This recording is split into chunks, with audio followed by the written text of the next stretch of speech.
네, 이제 세 번째로 지역사회 수준에 대해 먹거리, 보장, 노력이 어떻게 이루어졌는지 살펴보고자 합니다. 크게 해외 사례와 국내 사례 구분하여 정리해 보았는데 사실 국내외를 막론하고 수많은 사례들이 있습니다. 그래서 요즘은 특히 뭐 해외에서 어떤 사례가 있는지 아마 저보다 더 많으신 분들이 알고 계실 겁니다. 그 중에서 제가 이렇게 사례를 소개해 드리는 것은 뭐 어쩌면 큰 의미가 없을 수도 있지만 저는 많은 사례 중에서도 크게 세 가지 사례를 선정해 보았습니다. 하나는 호주의 푸드 커뮤니티 프로젝트, 그리고 두 번째는 벨기에 겐트시의 사회식당과 사회식료품점, 그리고 세 번째로는 베를린의 먹거리 공유 사례. 이렇게 세 개를 선정해 보았습니다. 다른 많은 것 중에서 이렇게 세 개를 선정한 이유는 첫 번째, 건강과 보건과 먹거리 정책을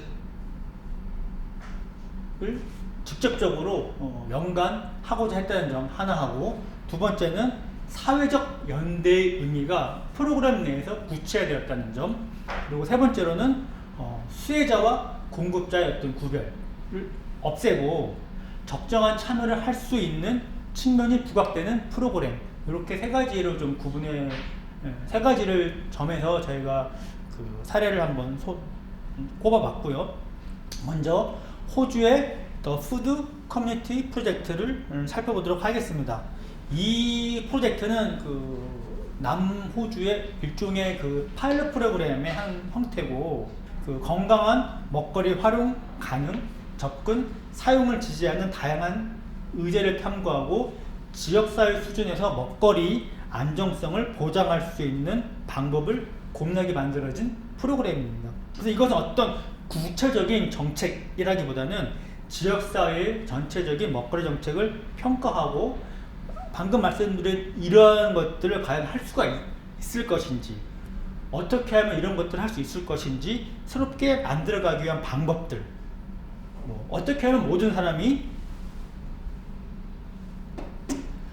언제나 좋은 먹거리에 대해서 물리적, 사회적, 경제적 접근이 가능할 수 있을 것인가를 만들어가기 위한 계획이자 평가와 같은 것이라고 할 수 있습니다. 여기서 주목해야 될 점들은 바로 이 다음과 같은 점인데요.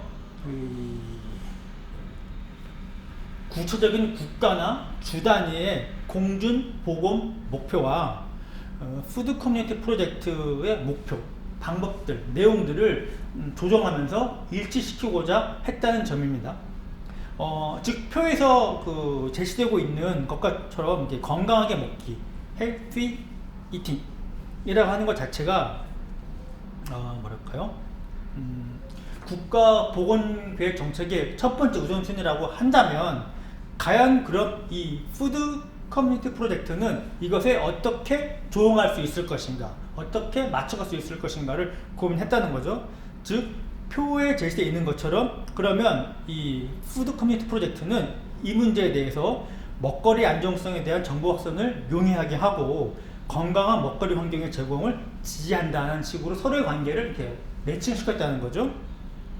그런 면에서 개인과 사회, 건강과 먹거리, 보건 이런 것이 어떻게 만날 수 있을 것인가, 이것이 서로 개별적으로 이해되는 것이 아니라 통합적으로 이해되는 관계에 있다는 거죠. 그런 면에서 이 호주의 사례는 유의미한 점이 있다고 할 수 있습니다. 그래서 실제 국내에서도 이런 부분이 고민될 필요가 있고, 특히 이 프로그램은 이 호주의 보건국이 적극적으로 결합해서 실제 이런 일들을 좀 하고 있다는 점에서도 아마 유의미한 의미를 찾을 수 있을 것 같습니다. 두 번째는 벨기에 겐트의 사례입니다. 이 벨기에 겐트는 이 먹거리 관련해서는 대단히 잘 알려진 도시이기도 하고, 사실 그리고 상도 좀 받은 바 있고요.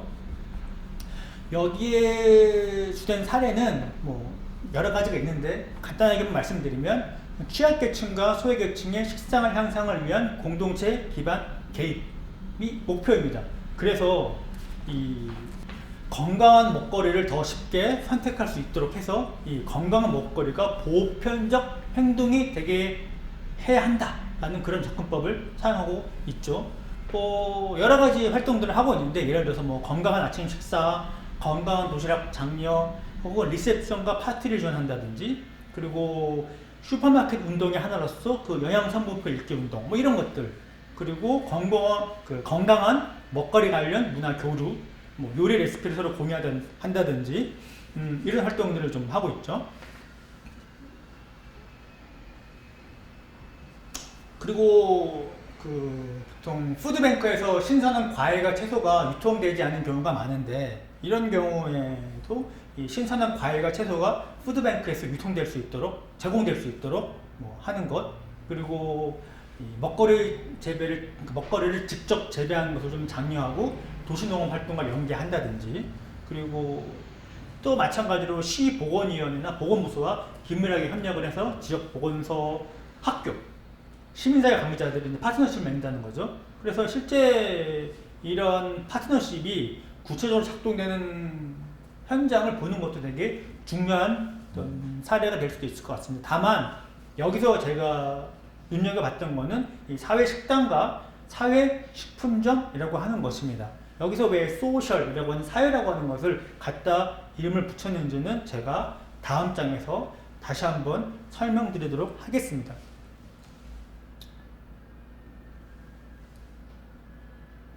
먼저 벨기에 겐트시에서 운영하고 있는 사회식료품점, 사실 이거는 뭐 겐트시가 직접 운영한다라기보다는 사회경제 조직들이 뭐 운영하고 있는데, 이 사회식료품점에서는 신선한 과일, 야채, 계란, 유제품, 그리고 건조식품이나 보존식품, 커피, 위생제품, 다양한 어떤 기본적인 어떤 물품들을 판매하고 있습니다. 여기서 가격은 보통 가장 저렴한 슈퍼마켓보다 평균 한 30% 이상 낮은 것으로 이제 구매 가능하고요. 과일과 채소는 시장 가격보다 70%나 더 저렴한 것으로 나타나고 있습니다. 상당히 좋은 조건이라고 할 수 있는데, 여기서는 사실 그 가족 상황이라든지 경제적 상황이라든지 자신이 처한 어떤 조건에 따라서 지원의 어떤 비중은 조금씩 차이가 있죠. 그래서 예를 들어서 기본으로 지원되는 것들, 이런 것들은 이제 어떤 무료로 지원되지만, 소셜 식료품이라고 하는 것들은 이제 유료로 저희가 이제 여기서 이제 살 수가 있는 거고요. 그에 따라서 최대 월 금액이 제한되어 있습니다. 예를 들어서 1인 가구인 경우 10유로, 4인 가구인 경우 25유로 이렇게 좀 되어 있죠. 상당히 금액이 이제 적게 책정되어 있는 것처럼 보이지만, 워낙 그 과일과 채소의 가격이 시장 가격보다 훨씬 더 싸기 때문에 사실은 이것도 상당히 큰 어떤 도움이 될 수 있다라고 좀 생각이 들고요. 이 사회식료품점의 어떤 운영 원칙은 이렇습니다. 어떤 기본적인 어떤 위생, 건강식품 이런 것들을 사회적 연대 정책에 근거한 할인 비율로 판매한다는 것이죠. 그래서 여기에 사회적 연대라고 하는 것이 있기 때문에 그 소셜 레이시라고 하는 사회적 비율이라고 보통 이쪽에서는 부르고 있는데, 소셜이라고 하는, 사회라고 하는 것들을 이제 갖다 이름을 붙인 거죠. 어떤 차등적으로 비율을 적용한다라고 하는 것 자체를 사회적이라고 하는 것으로 이제 이름을 바꿔서 그런 개념을 담아서 이제 이야기를 한 거죠. 그래서 여기서는 이제 그 음식물 쓰레기를 줄이는 것이 기본적으로 이제 하나의 어떤 운영 원칙이기도 하고, 또 빈곤한 사람들이 그 빈곤 감소에 참여할 수 있는 어떤 완전한 만남의 장소, 이렇게 단순하게 참여만 하는 것이 아니라 하나의 그 완전한 어떤 성원으로서, 파트너로서, 그리고 이 사회식료품점 운영의 어떤 파트너로서도 참여가 가능하고, 또 자원봉사나 사회고용의 어떤 취업 기회를 제공하기도 한다고 해요. 그래서 실제 이 사회식료품점은 이제 그런 의미들을 좀 갖고 있고, 좀 더 살펴보면 이 라봇이라고 하는 것 자체는 이 사회식료품점 그리고 뭐 사회식당 이런 것들을 운영하는 사회개념 조직인데 이 프로그램의 이름이에요. 당신 접시 위에 라봇. 이 프로그램 이름인데 여기서는 이제 스프나 잼, 처트니 이런 것들을 이제 제조해서 판매하는 거죠. 함께 제조해서 판매하는 건데 이 여기서 크게 살펴볼 수 있는 거는 이 다음에 어떤 네 가지 측면들이죠. 첫 번째 측면은 이제 슈퍼에서 남은 음식이나 그러니까 식료품점에서 남은 음식이나 도시 텃밭에서 재배한 야채들 그리고 이런 것들을 이제 가져다가 이제 만든다는 거고, 두 번째는 판매되지 않은 자료도 활용한다는 거고, 그리고 세 번째는 여기서 사회적 연대의 측면이 나오는데 시장 가격과 할인된 가격 두 가지의 측면이 있다는 거죠. 이건 이게 어떤 의미냐 하면 이 당신 접시 위에 라봇이라고 하는 이 프로그램에서 만들어진 이런 잼이나 뭐 이런 스프 이런 것들은 사실은 누구나 구매할 수가 있어요.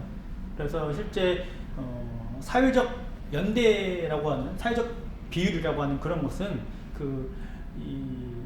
어떤 조건이 되는 그런 사람들은 할인된 가격으로 구매하고 그걸 사회적 연대라고 표현하죠. 그리고 조건이 되지 않는 그런 그냥 사람들은 시장 가격 그대로 구매를 한다는 거죠. 그래서 시장 가격으로 구매를 하는 사람들은 그만큼의 좀 수익을 좀 더 이 라봇이라고 하는 곳에 좀 만들어주게 되고 그 수익은 다시 고스란히 라봇에 재투자되고 그리고 그 수익은 다시 이 사회적 연대에 근거해서 이 할인된 가격으로 제공할 수 있는 그런 어떤 근거 특정한 사람들에게 할인된 가격으로 제공할 수 있는 그런 또 기반이 되기도 한다는 겁니다. 그런 의미에서 사회적이라고 하는 측면들이 강조가 되고 있고 또 뭐 당연히 비건이나 보존료를 첨가하는 그런 식으로 좀 건강한 음식들을 좀 판매한다 그렇게 되어 있는데 현재 코로나 이전에는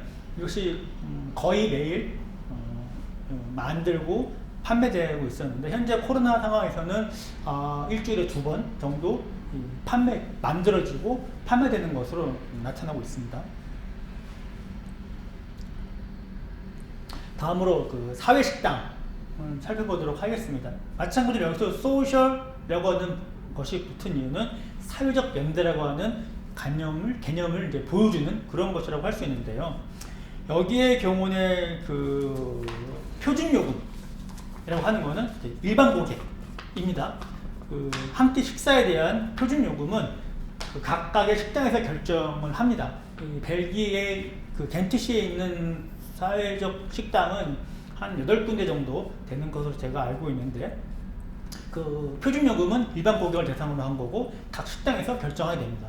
그리고 생활임금이나 최소생활비로 사는 사람들은 한 끼에 무조건 3유로 그리고 12세 어린이는 부모요금의 절반 이렇게 나타나고 있죠. 이렇게 가격이 결정되어 있고 또 이 사회식당에서는 또 직업훈련과 고용 프로젝트의 또 하나로서 또 운영이 되고 있는데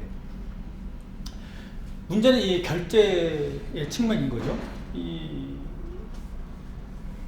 결제는 사실은 여기서 누가 사회적 비율에 따라서 3유로를 낼 것인가 말 것인가를 사실은 이제 알아야 되는데 여기 벨기에 겐트시의 어떤 결제 시스템은 한국으로 따지면은 약간 체크카드 그런 것들 교통 패스 같은 거 그런 패스 같은 거로 결제하게 되고 교통 패스 같은 것들은 사실은 관광객도 사용할 수 있고 일반인도 사용할 수 있는 왜냐하면 그걸 가지고 이제 사용할 수 있는 결제처가 많기 때문이죠.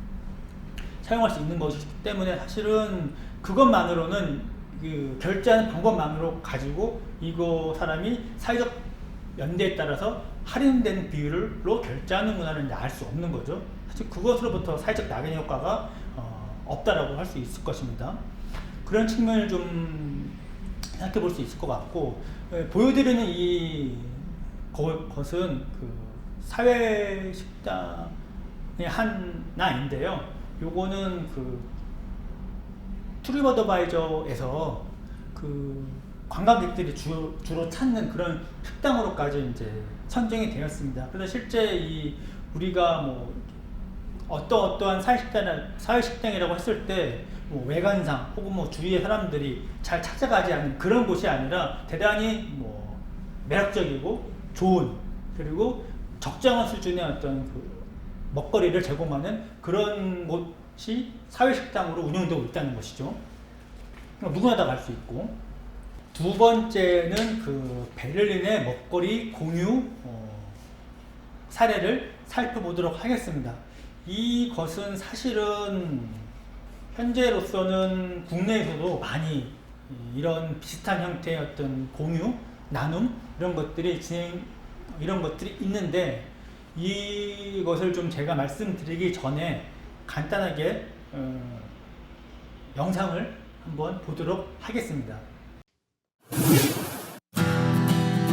얼마 전 미국의 한 일간지에서 독일 거리에서 볼 수 있는 조금 특별한 냉장고를 소개했는데요. 거리에 놓인 이 냉장고는 사람들이 음식을 서로 나눌 수 있는 공용 냉장고입니다. 2년 전 베를린 시내 12군데를 시작으로 지금은 독일 전역에서 볼 수 있는 이 냉장고 프로젝트의 시작은 한 편의 다큐멘터리였습니다. Hello to everybody looking EBS News. I'm Valentin Thurn, a filmmaker from Germany. First of all, I got angry about the amount of really perfectly edible food that is being thrown away. And in a second time, I asked myself, gosh, why do they throw away value of millions of dollars? And usually they are counting very precisely. So there must be a reason why it's economically viable for them to throw away in it. 당시 그는 유통기한이 지나거나 상품성이 없다는 이유로 버려지는 멀쩡한 음식의 양이 생각보다 엄청난 것에 놀랐는데요. 독일에서만 매시간 400톤의 음식이 버려지고 유럽 전체적으로는 그 양이 매년 9천만 톤에 달했다고 합니다. 이는 1,000억 유로 상당의 가치를 갖는데 글로벌 식품 기업인 네슬레의 연 매출과 맞먹는 양이었습니다. 이 다큐멘터리에서는 소비자의 선택을 받지 못해 매장 진열대에서 버려지고 또 과잉 생산된 농산물과 식품의 쓰레기 처리 비용은 실은 고스란히 소비자들의 몫이라는 불편한 진실도 다뤘습니다. Yeah, I mean it's a sad story which is occurring really around the globe, and in the industrialized civilizations, it's really at the end of the chain where a lot of things get lost. Almost half of what we produce is being destroyed during the between harvest and our dishes. 이 다큐멘터리는 큰 반향을 몰고 왔습니다. 사람들은 엄청난 양의 음식 쓰레기를 어떻게 해결할지 고민하기 시작했죠. 우선 다큐멘터리 제작진부터 무심코 버려졌던 음식들을 서로 나누기 시작했습니다. 그리고 웹사이트를 만들고 거리 냉장고를 설치했죠. 기존의 푸드뱅크와 같은 나눔이 주로 끼니를 해결하지 못하는 빈곤층에 국한된 것이었다면 이들이 시작한 푸드 쉐어링은 좀 더 다양한 사람들이 서로 먹을 수 있는 음식을 교환하자는 것이었습니다. We have like 60,000 people sharing food on the internet and about 10,000 who do this regularly. I mean, almost daily, on a daily basis, rescuing food from supermarkets, bringing it to other people. This is really a huge number. 천여 곳의 식품 매장과 협업해 아낀 음식의 양은 지난해 약 1,000톤에 달했습니다. 이 캠페인은 현재 독일을 거쳐 오스트리아와 스위스까지 확산됐고 또한 그들이 이용할 수 있는 무료 홈페이지를 제공해주고 있습니다. 단, 음식을 판매하지 않는다는 조건에서 말이죠.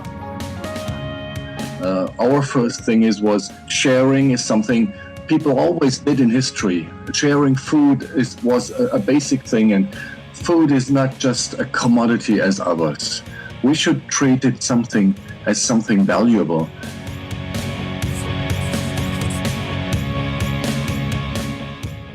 방금 보시는 것처럼 이 영상은 2015년에 찍어진 것입니다. 그 이후로도 계속적으로 발전을 해왔고, 현재 베를린뿐만이 아니라 전 독일의 이런 것 유사한 형태가 이제 있는 것이죠. 다만 이제 이 베를린이라고 하는 특별한 어떤 것들을 먼저 말씀드리는 이유는 뭐 현재로서 가장 이런 부분에서는 좀 발달된 그런 곳이기 때문입니다. 그래서 실제 베를린의 사례를 사실 한국에서 많이 벤치마킹을 해 갔습니다. 그래서 많은 공유 냉장고 사업들이 한국에서 나타나고 있고, 뭐 잘 되는 곳, 뭐 잘 안 되는 곳 많이 있긴 한데, 실제 처음에 왜 이런 것들이 등장하게 됐냐라고 한다면, 사실은 이 푸드뱅크나 뭐 이런 ICT 매개 먹거리 공유 플랫폼들이 많이 있죠. 이것의 뭐 순기능이라고 하면 뭐 식량 불안 자체를 완화시키는 개념, 그리고 남는 음식 자체를 필요한 곳으로 분배하는 이런 어떤 순기능이 있습니다. 다만 문제는 어떤 기부자나 수혜자 간의 어떤 불평등이 계속되고, 또 이 먹거리의 재분배에만 신경 쓰게 되지 먹거리 체계나 어떤 먹거리 정의 문제를 구체적으로 다루지 않는다는 그런 어떤 한계들, 따라서 그냥 물만 바꾸면 된다라는 식의 의식으로 인해서 많이 비판을 받았죠. 베를린의 이 먹거리 공유라고 하는 것은 따라서 이 기부자와 수혜자의 관계, 공급자와 고객의 관계, 재배자와 먹는 사람 사이의 경계를 좀 이렇게 불안정하게 만드는 방식으로 참여자들의 관계를 좀 평등하게 조직화하는 것이 좀 목적이라고 할 수 있고, 실제 그런 목적에 어느 정도는 뭐 부합했다라고 볼 수 있을 것 같습니다. 여기서는 이 공공냉장고를 좀 살펴볼 텐데, 왜냐하면 베를린의 먹거리 공유는 공공냉장고 말고 개인 대 개인으로 남는 음식을 서로 이렇게 공유하는 그런 활동도 있기 때문에 공공냉장고만 있는 것은 아니죠. 다만 이제 공공냉장고가 대단히 좀 크게 이슈가 됐기 때문에 공공냉장고를 중심으로 좀 살펴볼 텐데, 공공냉장고의 기본 원칙은 이렇습니다. 예를 들어서 미생물학적으로 민감한 식품들, 날고기나 생선을 공유하는 것은 금지되어 있고요. 그리고 콜드체인을 준수하고 있고, 24시간 접근성이 보장되어야 되고, 또 모든 사람이 이용이 가능해야 됩니다. 그리고 현지 식품 관리자가 냉장고를 관리하며 각 먹거리는 이 푸드 쉐어링이라고 하는 사이트를 통해서 모니터링을 되고 있는데, 여기서 중요한 건 먹고 싶지 않은 거는 공유하지 말라는 거예요. 물론 내가 먹고 싶지 않은 것을 먹고 싶어하는 사람도 있을 수도 있지만, 기본적으로는 먹고 싶지 않은 것은 공유하지 마라. 음식이 남았다고 해서 먹고 싶지 않은데도 이것을 공공냉장고에서 공유하지 마라 라고 하는 기본 원칙이 있다는 거죠. 그래서 이 공공냉장고 혹은 공용냉장고 이렇게 부를 수 있는 이런 것들은 이 접근성을 좀 확보를 강화시켰다는 거죠. 왜냐면 24시간 접근이 가능해야 되니까. 그리고 음식물 쓰레기 문제를 좀 사회화시키고 무료 음식에 대한 사회적 낙인을 제거했다라고 할 수가 있어요. 왜냐하면 누구나 접근 가능하고, 이를 이용하기 위해서 내가 뭐 가난하다, 내가 복지 혜택을 받아야 된다, 실업 상태다, 기타 등등 이런 것들을 증명할 필요는 없는 거죠. 그래서 이거는 무료 음식에 대한 사회적 낙인도 제거가 되게 되고, 현재 이건 대단히 간단한 걸로 되어 있는데, 푸드쉐어링이라는 사이트에 등록된 푸드쉐어러는 현재 한 20만 명이 좀 넘는 걸로 되어 있고, 이 푸드세이버라고 하는 사람들, 이런 사람들은 한 2만 5천 명 이상으로 되어 있는 것으로 나타납니다. 그래서 실제 수혜자가 누구냐, 대단히 애매모호한 개념으로 표현하고 있어요. 계속. 그리고 그냥 이 공용냉장고 사업 혹은 푸드쉐어링에 참여하는 사람들 다 푸드를 공유하는 사람들로 부른다는 거죠. 물론 형식적으로 그리고 기술적으로 음식을 가지고 오는 사람과 음식을 가지고 가는 사람은 구분이 되겠죠. 다만 그러한 구분 자체를 그냥 푸드를 공유하는 사람들로 이렇게 부른다는 거죠. 물론 이게 푸드 세이브는 좀 더 엄격한 조건이 필요해요.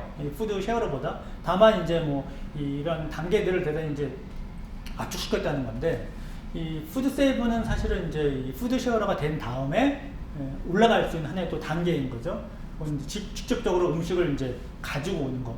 여기서 이른바 이제 구출이라고 표현했는데 그런 것들을 이제 몇 번 한 사람들로 이제 인정하는 건데 푸드 쉐어러가 그러니까 푸드를 공유하는 사람들, 푸드 쉐어러가 되기 위해서는 기본적인 어떤 제한이 있어요. 뭐 18세 이상이어야 될 것, 그리고 푸드 쉐어링 플랫폼 그 웹사이트에 뭐 어카운트가 있을 것, 뭐 이 푸드를 나누는 것에 대한 기본 지식이 있을 것, 뭐 이런 것들이 좀 필요하다라고 하고, 또 푸드를 그냥 그 세이버하는 푸드 세이버, 이건 음식을 구출하는 사람이라고 표현해야 되나요? 아니면 음식을 구조하고 있는 사람들이라고 표현해야 되나요? 전략하는 사람이라고 표현해야 되나요?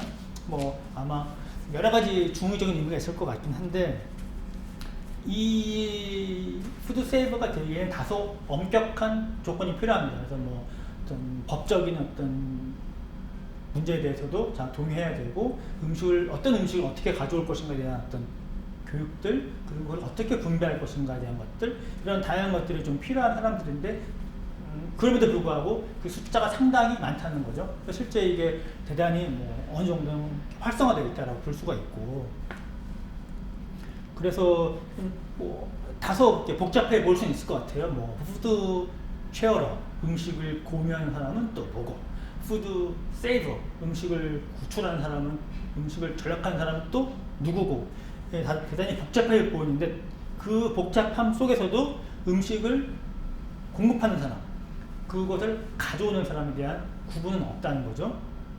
다 음식을 공유하는 사람들이고, 거기에는 어떤 조건이 없다는 거죠.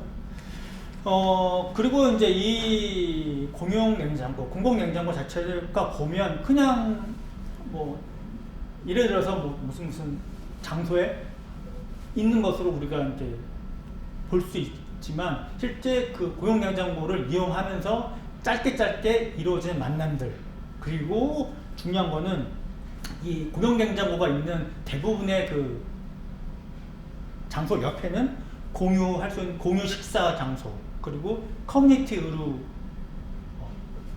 옷장들, 또 미술 연시회나 이런 것들을 하는 커뮤니티 센터, 이런 것들이 이제 많이 있다는 거죠.